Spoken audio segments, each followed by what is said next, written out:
In this video, I'm going to teach you how to connect Sony ZV1 to MacBook. It's a very easy process, so make sure to follow along.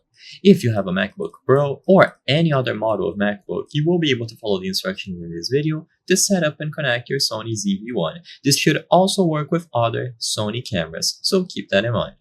The only things that you are going to need are going to be a USB cable, so you need a standard USB cable that allows you to bridge the connection between the camera and the MacBook, and also the Imaging Edge desktop application. This gives you all of the functions and features to properly use your Sony ZV1. You will be able to import pictures, you will be able to do remote shooting, and so on.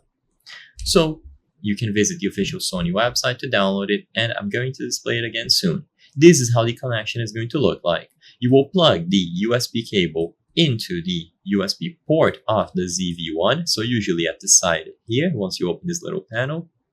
And then once you have it plugged in like this, the other end goes into any of the USB ports available on your MacBook Pro. It doesn't matter which one you use, and you can even use adapters if you prefer.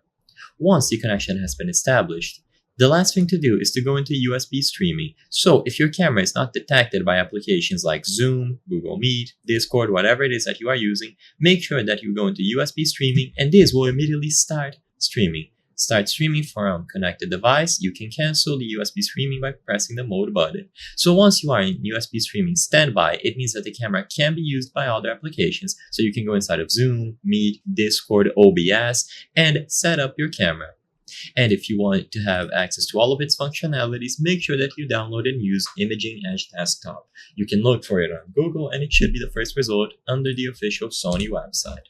So I hope I was able to help you. If this video helped you, please consider subscribing. As you can see, 83% of the people watching our videos are not subscribed. By subscribing, you can help us from the channel make high quality videos. Thank you for watching, and I'll see you on the next one.